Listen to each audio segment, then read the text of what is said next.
Uma vida por Cristo e para Cristo. Esse é o tema da mensagem. Uma vida por Cristo e para Cristo. Atos capítulo 4, versículo de 1 a 22. Nós lemos de manhã, como é de costume já ler de manhã o texto que será pregado à noite, mas eu gostaria de ler todo de novo. Atos capítulo 1, versículo 4, Atos capítulo 4, versículo 1 até o 22. Atos 4, de 1 a 22.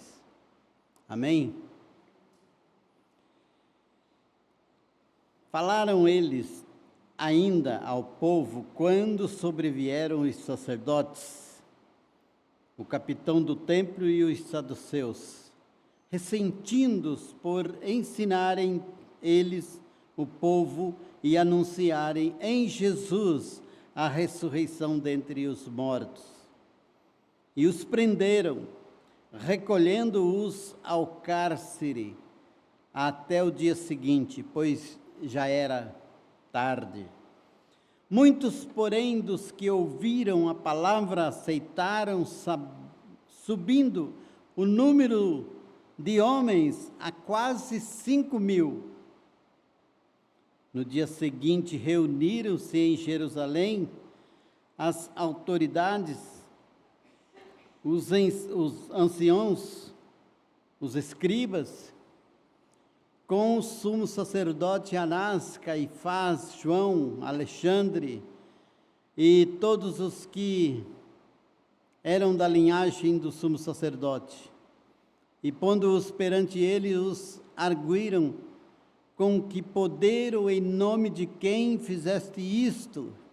Então Pedro, cheio do Espírito Santo, lhes disse: autoridades do povo e anciãos, visto que hoje somos interrogados a propósito do benefício feito a um homem enfermo e de modo porque foi curado, tomai conhecimento vós todos e todo o povo de Israel, de que em nome de Jesus Cristo Nazareno, a quem vós crucificastes e a quem Deus ressuscitou dentre os mortos, sim, em seu nome é que este está curado perante vós.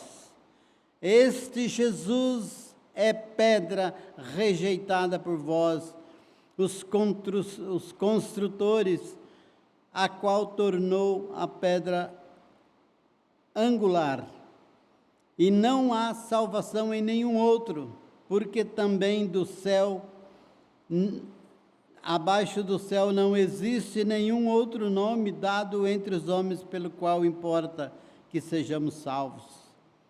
Ao verem a intrepidez de Pedro e João, sabendo que eram homens iletrados e incultos, admiraram-se e reconheceram que haviam eles estado com Jesus.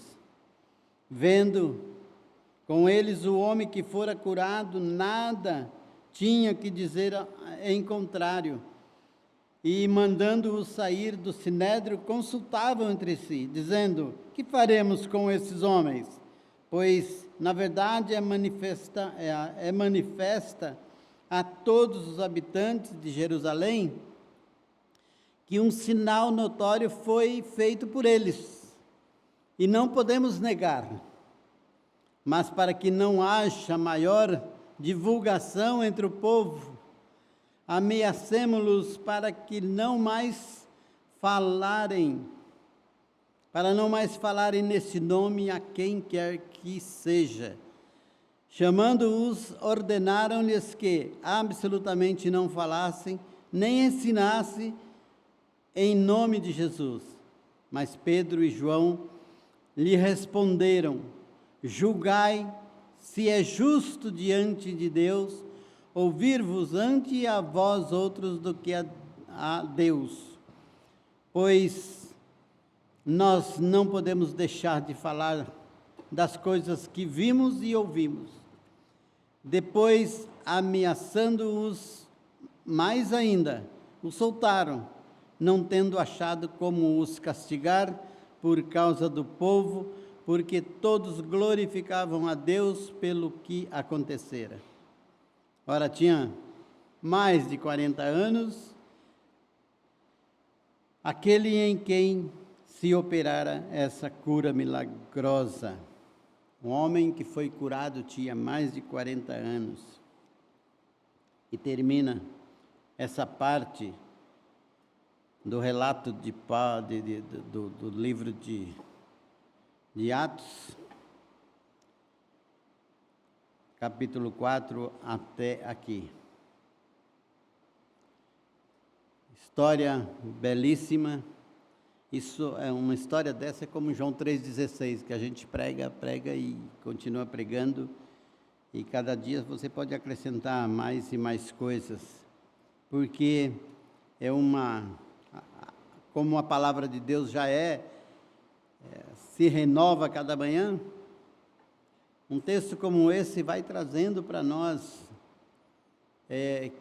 quando nós atentamos para os seus relatos,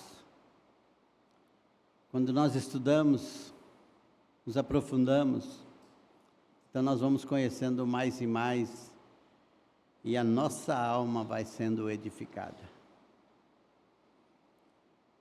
O tema Uma Vida por Cristo e para Cristo é quando eu estou estudando, lendo, tentando fazer a mensagem, o que vem na minha cabeça, o melhor que eu acho, eu coloco, não tem uma explicação, eu só oro e peço a Deus, Deus dá um tema, assim como depois eu também preciso da introdução, eu também preciso dos pontos, eu também preciso da conclusão, porque nós precisamos de toda a palavra de Deus e de Cristo, que é o Deus da palavra. Depois de receber o poder de Deus, os discípulos receberam o poder de Deus. Atos capítulo 1, versículo 8, diz que eles estavam reunidos. E recebereis o poder do Espírito Santo, é assim que diz o texto de Atos capítulo 1, versículo 8. Mas recebereis o poder, ao descer sobre vós o Espírito Santo, e ser-me-eis testemunhas, tanto em Jerusalém, como em toda a Judéia e Samaria, e até aos confins da terra. Esse é o poder que receberam os discípulos de Jesus. Nós vimos a mensagem sobre Pedro no domingo passado. Realmente Pedro teve uma vida que nós acompanhamos, o pastor que estava pregando aqui, e foi muito interessante. Nós aprendemos bastante com tudo aquilo que foi dito, mas Pedro, a partir daquele momento do amas-me mais do que este, então, cuida dos meus cordeiros. A partir daí começa uma nova vida em Pedro, e aqui em Atos capítulo, quando ele recebe o poder do Espírito Santo, parece ser um outro Pedro, e parece que cada um dos discípulos não eram mais aqueles que Jesus passou e disse: segue-me, eu vos farei pescadores de homens. E eles seguiram: segue-me, que eu vou mudar a sua vida. E eles seguiram. E o resultado que aconteceu foi este: os discípulos saíram anunciando Jesus, anunciando o Senhor e a ressurreição dos mortos, porque essa era a mensagem, não a mensagem que eles tinham preparado, mas é a mensagem que ardia no coração dos discípulos. A mensagem que falava profundamente, primeiramente a eles. E é por isso que eles saíam por onde iam falando aquilo que realmente estava na sua mente, no seu coração. Eles tinham convicção daquilo que falavam, certeza absoluta. Então, por isso que eles saíam falando essa mensagem. A mensagem que ardia nos seus corações, nas suas almas. E mais que ele pregava, mais que eles pregavam, o nome que eles pregavam era Jesus. Jesus, Jesus, Jesus, Jesus. E a ressurreição. Jesus está vivo. Essa era a mensagem que fazia diferença. Aquele que foi morto, mas ressuscitou, está vivo. E é o único que pode salvar. É claro que uma mensagem dessa, somente com essas palavras, já vai de encontro com aquele grupo que estava todo envolvido com a lei,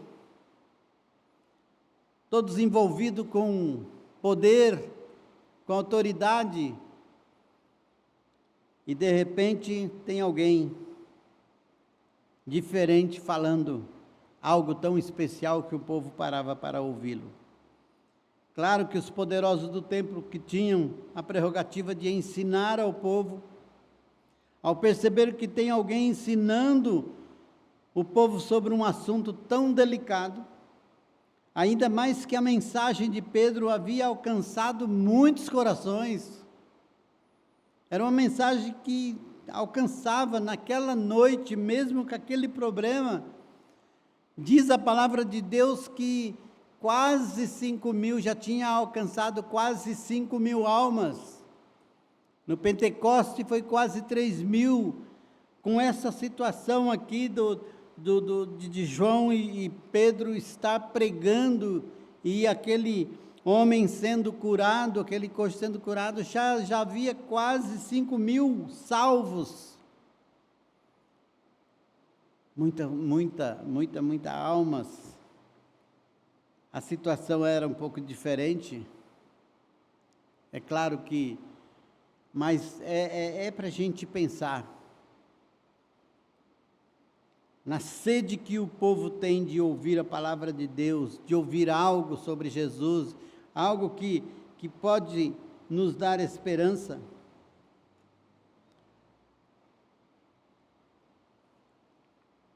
Quando eu fui no Maranhão, nós fomos lá ver uma igreja que estava com problemas, ainda era da Igreja Batista Bíblica em Rio de Ramos, ou já passando para Santo André.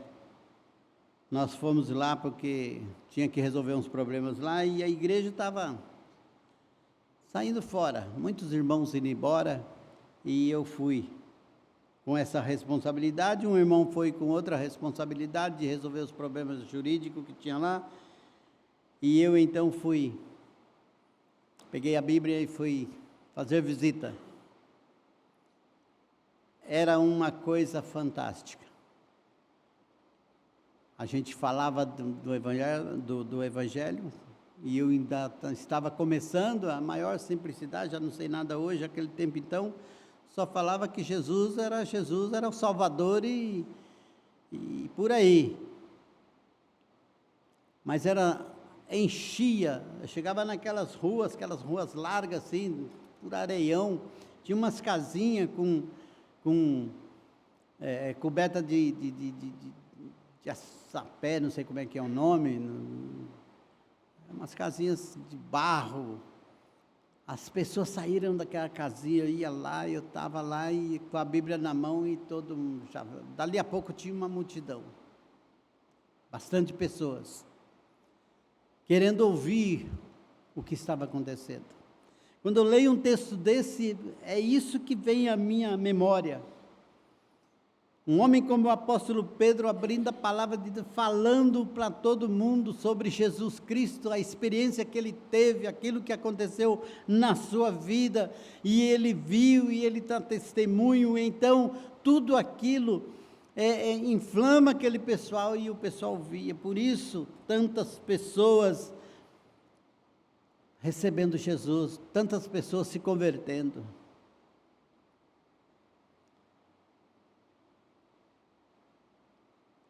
Mas prenderam a Pedro e a João no cárcere, até o dia seguinte. Diz que falando eles ainda, o povo, quando sobrevieram o sacerdote, o capitão do templo e os saduceus, ressentindo-os por ensinarem eles, o povo anunciaram em Jesus a ressurreição dentre os mortos, e os prenderam, recolhendo ao cárcere até o dia seguinte, pois já era tarde. Só no outro dia que foram reunir de novo para tratar do assunto. Passaram a noite, os discípulos passaram a noite na cadeia, no cárcere. Reunidos todos no outro dia seguinte, no dia seguinte, arguíram, questionaram, como se fosse um concílio de Pedro. Parece que naquele dia marcaram o concílio de Pedro, né? Vamos fazer as perguntas. Agora é tempo de falar de cristologia. E começaram: quem é esse Jesus? Quem é Jesus que vocês estão pregando? Pedro nos presenteia com 3 lições para a reflexão desta noite, e outras para outras mensagens, claro, tantas e tantas lições. Vamos aproveitar 3 nessa noite, para o enlevo espiritual de cada um de nós. Quero falar primeiro sobre uma vida, se nós vamos falar de uma vida por Cristo e para Cristo, uma vida por Cristo e para Cristo é uma vida crente mesmo, no poder do nome de Jesus, que crê no nome de Jesus. Nada poderia ser mais transparente que a fé externada por Pedro. Nada poderia ser mais transparente. Versículo de 8 até o versículo 12, diz: então Pedro, cheio do Espírito Santo, lhe disse: autoridade do povo e anciãos, visto que hoje somos interrogados a propósito do benefício feito a um homem enfermo e do modo com que foi curado, tomai conhecimento vós todos, de que em nome de Jesus Cristo Nazareno, a quem vós crucificaste e a quem Deus ressuscitou dentre os mortos, sim, em seu nome é que está curado perante vós. Versículo 11, esse Jesus é a pedra rejeitada por vós, os construtores, eu estou que nem o pastor João Paulo, os construtores, a qual se tornou a pedra angular. E não há salvação em nenhum outro, porque também do céu não existe nenhum outro nome dado entre os homens pelo qual importa que sejamos salvos. Pedro, simplesmente com toda a autoridade, cheio do Espírito Santo, ele abre a sua boca e fala o que eles estavam perguntando, respondendo o que eles estavam perguntando, e muito mais coisas que eles não queriam ouvir. Ele fala de Jesus, ele fala com autoridade divina. Um homem foi curado, não no nosso nome. Não sei por que olhar para o homem. Vocês estão preocupados com o homem.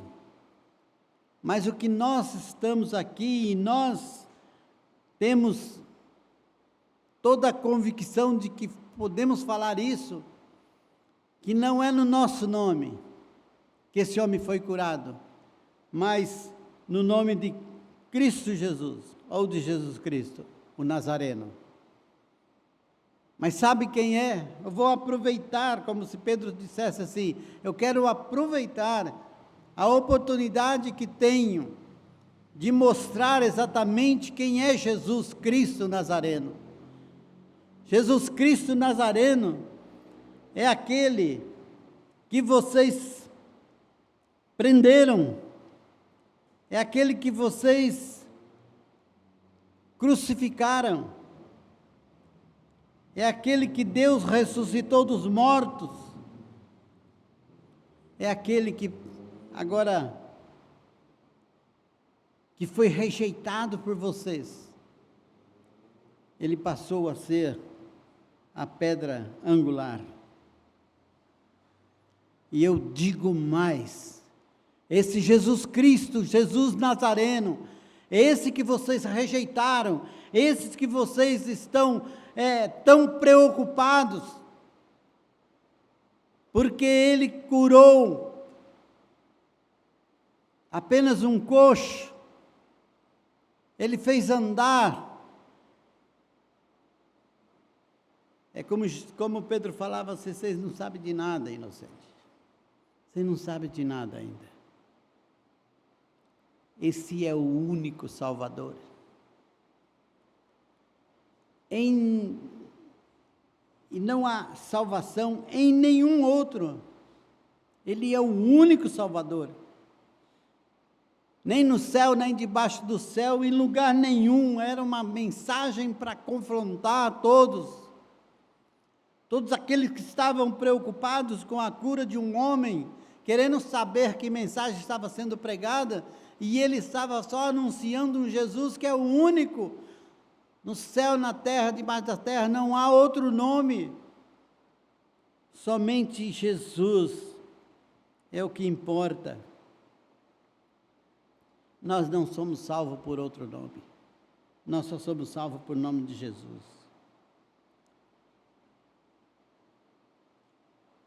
Aquele que vós crucificaste e que Deus o ressuscitou dos mortos. Sim, Ele mesmo. Ele foi quem vocês rejeitaram. Ele foi rejeitado por vós. E digo mais, Ele é o único e não há outro. E não há outro. É só mensagem de quem está convicto. É só mensagem de quem passou a noite preso nas cadeias e sai para dar testemunho perante todos os poderosos do templo. E quando questionados, eles falam exatamente aquilo que é a verdade que aconteceu. Esse é Jesus. E o que eu estou anunciando é Jesus. Por quê? Porque a minha vida foi separada para Jesus. Eu anuncio Jesus, porque a minha vida é por Ele e para Ele. Eu anuncio Jesus. Foi porque um dia Cristo me salvou.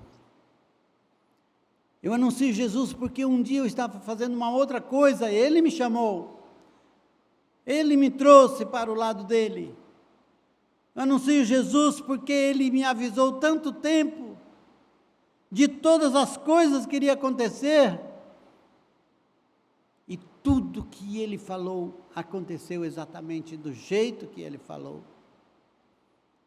Eu anuncio Jesus porque Ele disse que no terceiro dia ia ressuscitar, e Ele ressuscitou. Eu anuncio Jesus porque Ele está vivo. Eu anuncio Jesus porque Ele é o único Salvador. Não há outro para anunciar,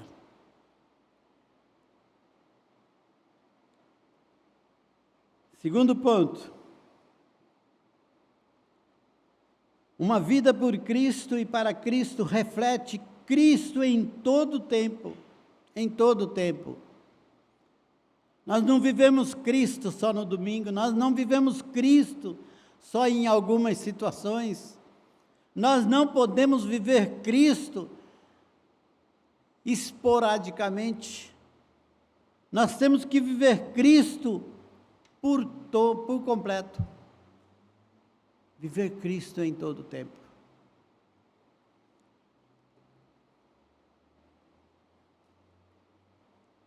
Eu não posso viver Cristo numa área da minha vida, eu não posso viver Cristo quando me convém, eu tenho que viver Cristo em todo o tempo, em toda a área da minha vida, no meu casamento, no meu tratar com filhos. Nós estamos aqui estudando família de manhã, que maravilha de estudo, quem não vem está perdendo realmente, mas nós estamos falando justamente de tratamento, de viver Cristo o tempo todo.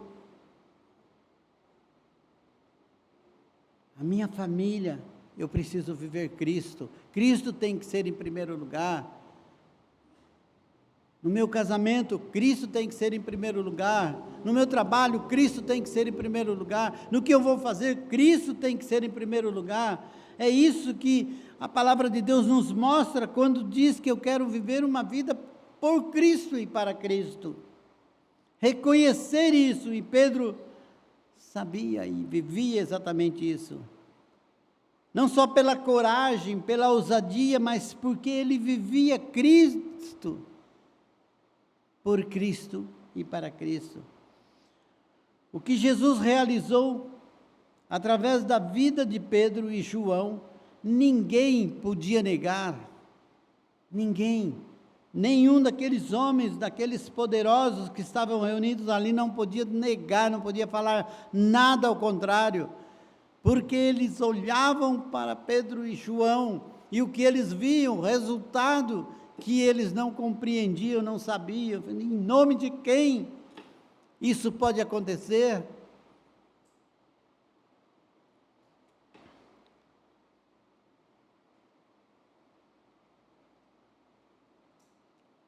O que a vida por Cristo e para Cristo, ou que vida por Cristo e para Cristo vivemos hoje? É claro que sempre tem a aplicação para nós, para a nossa vida. Quando estamos pregando, sempre lembramos disso, e é necessário trazer isso para nós. Que vida por Cristo e para Cristo estamos vivendo hoje? Que vida, quando que Cristo é o centro de tudo, eu estou vivendo hoje, realmente? Temos ousadia em falar de Jesus? Temos ousadia de anunciar Jesus em todo o tempo? Temos ousadia de crer realmente, falar que Jesus cura, que Jesus é o Senhor, é o único Salvador, que não há outro, e se alguém está envolvido com outros deuses, outro que não seja Jesus, está em idolatria, está em pecado e precisa se converter? Temos intrepidez em falar que o nome é Jesus, e é o único, e fora desse nome não há salvação? Nós nos envolvemos com oração e com a palavra de Deus, ao ponto dessa palavra, dessa oração, nos fazer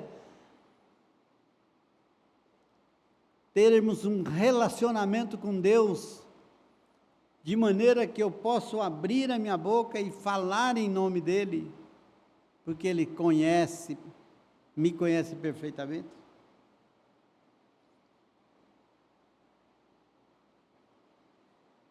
Nós nos envolvemos com esse Deus.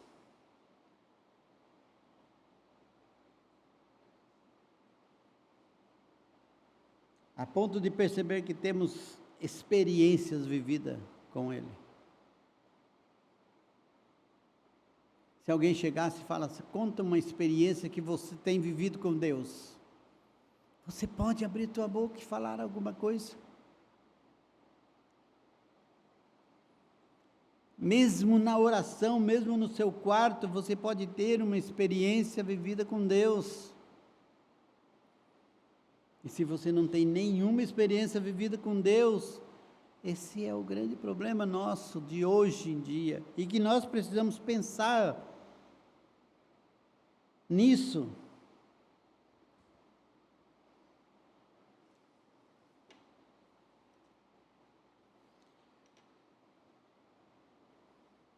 Uma vida que não sabe retroceder. Uma vida por Cristo e para Cristo é uma vida que não sabe retroceder, não sabe voltar atrás. A partir do versículo 17,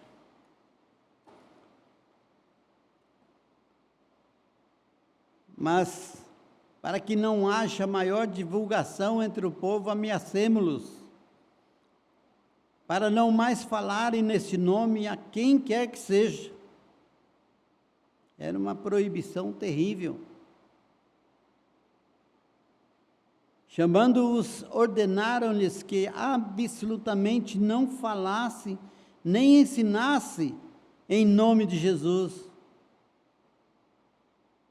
Nem falasse, nem ensinasse no nome de Jesus.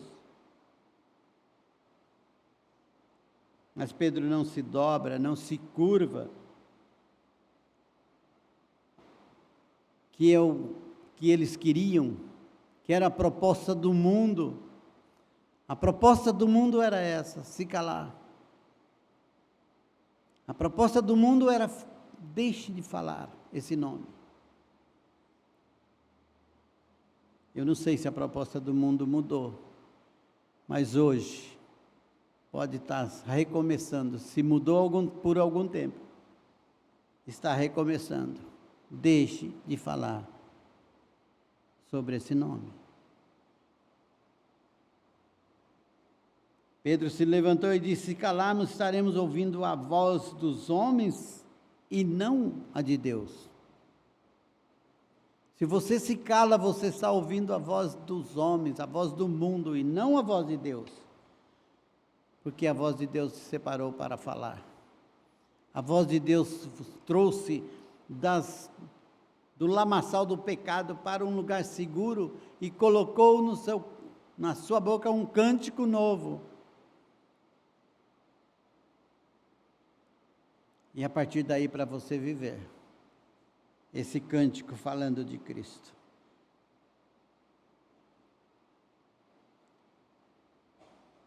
Se nós decidirmos nos calar,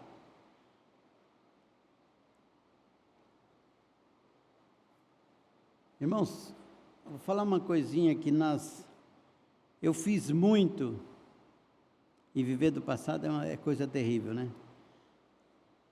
Mas eu fiz muito culto evangelístico nas casas. Quando morava em São Paulo, tinha um grupo, era uma situação meio diferente. E a gente estava parado, e quando a irmã Luzia propôs isso, nós estamos fazendo missão e eu quero fazer também alguns cultos evangelísticos. E nós fomos lá na casa da prima do Magno, lá no Brasil Novo, isso sábado.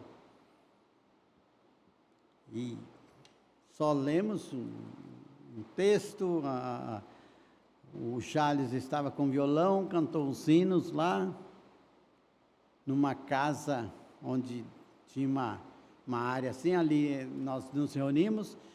Ela convidou algumas pessoas, convidou muitas, mas nem todas, não compareceram todas, mas compareceram um grupo bom, umas moças, umas senhoras, e ali nós pregamos a palavra de Deus. Ali nós falamos de Jesus, anunciamos Jesus como Senhor e Salvador, anunciamos Jesus como único. Eu quero deixar como um desafio, se você quiser na tua casa reunir, eu tenho umas 2, 3, não precisa a multidão de pessoas não, 5.000 não precisa, vocês conseguindo 4.800 já está bom demais, mas se você pegar 2 famílias, 2 pessoas, que precisam ouvir a palavra de Deus, falou assim, eu vou fazer um culto na minha casa, e eu quero convidar essas 2 pessoas para ouvir, o certo era você mesmo falar de Cristo para ela, mas não tem nada, nós falamos, nos levar lá, e nós abrir a Bíblia, cantar junto, e falar a palavra de Deus, anunciar a palavra de Deus. Se você quer isso, fala com a irmã Luzia, que ela está mexendo com isso agora, ela está contratando.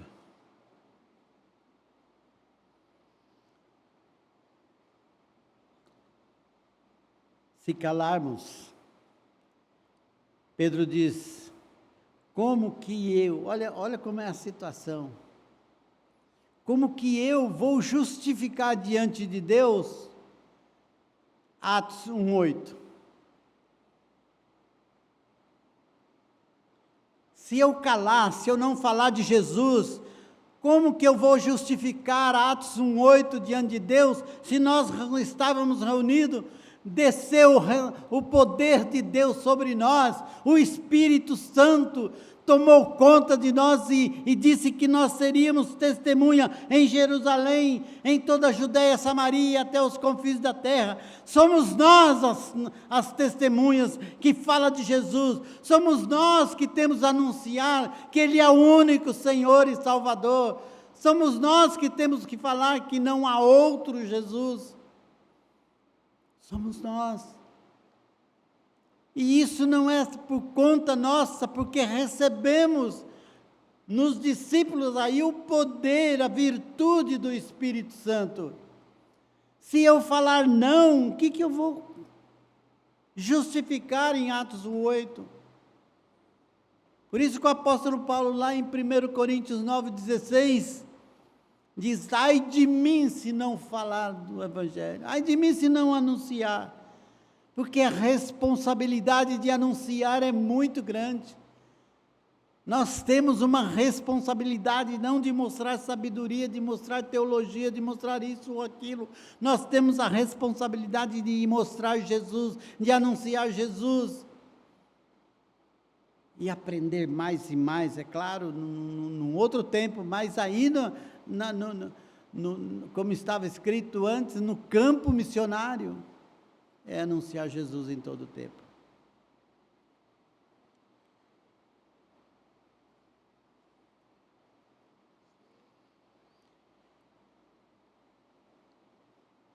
Atos capítulo 4, versículo 20, Pedro diz, pois não podemos deixar de falar das coisas que vimos e ouvimos.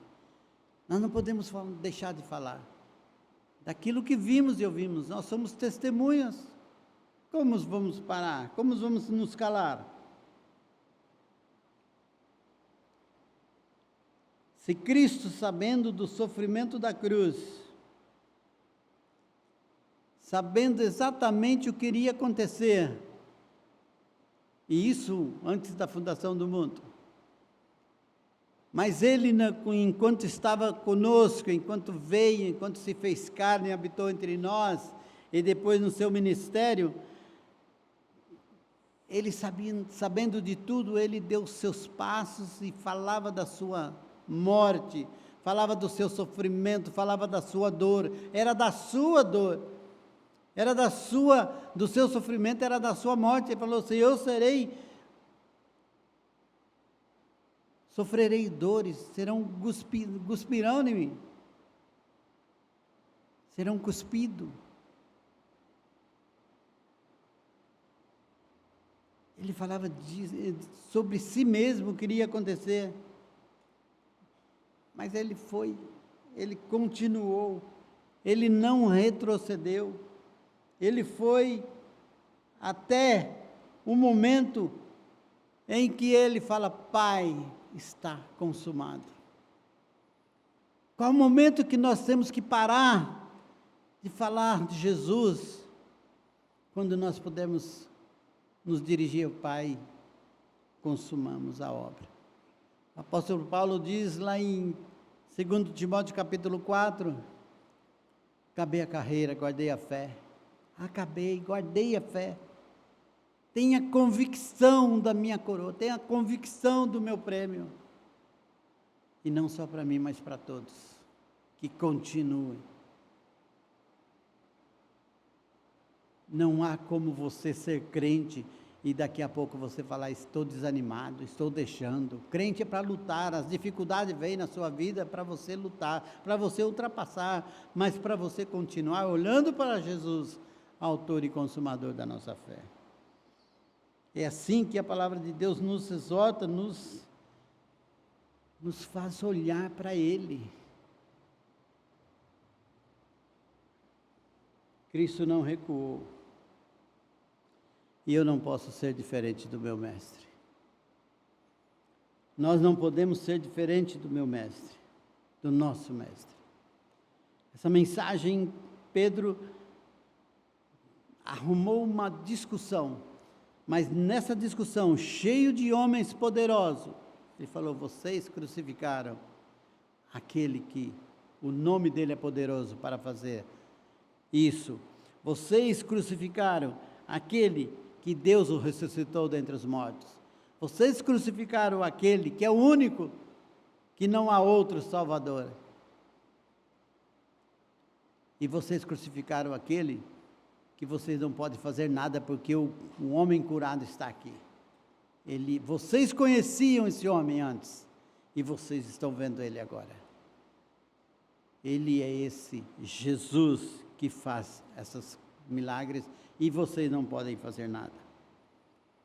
E a conclusão deles foi essa, nós não podemos, versículo 16, que faremos com esses homens, pois na verdade é manifesto a todos os habitantes de Jerusalém, que um sinal foi notório, que foi feito por eles e não podemos negar. Eles não podiam negar. Isso é a verdade da palavra de Deus. E eu quero dizer, concluindo, a grande lição de olhar para a vida desses homens, a grande lição para nós é fazer discípulos. A grande lição para mim, para você, é fazer discípulos. Anunciar, viver, fazer discípulo. Agora, fazer discípulos, parece que só falar fazer discípulos, vem alguma coisa na nossa mente de que é tão fácil, né? Fazer discípulo. Mas fazer discípulo não é fazer alguém ser parecido com Cristo. E aí é que está o problema difícil. Fazer discípulo não é fazer alguém se parecer com Cristo. Fazer discípulo é fazer alguém se parecer com você. Isso é fazer discípulo. O grande problema, o ponto forte disso aí é que você tem que ser parecido com Cristo, porque fazer discípulo é fazer alguém parecer com você, e daí são dois parecidos com Cristo, é eu parecido com Cristo, é alguém parecido comigo, que também é parecido com Cristo, é a igreja de Cristo, parecida com Cristo, porque um fez discípulo o outro, e o outro parecendo consigo mesmo, mas Cristo parecia em todos nós. Jesus disse, Pai, eu quero que todos eles sejam um, todos sejam um parecido comigo, sejam parecido conosco, a mesma glória nossa, eu quero que sejam com eles. Fazer discípulos requer de você ser parecido com Cristo. Eu não posso fazer discípulo, um discípulo olhando para a minha vida e como Paulo diz, olhe para mim. Sejam meus imitadores como eu sou de Cristo. É isso.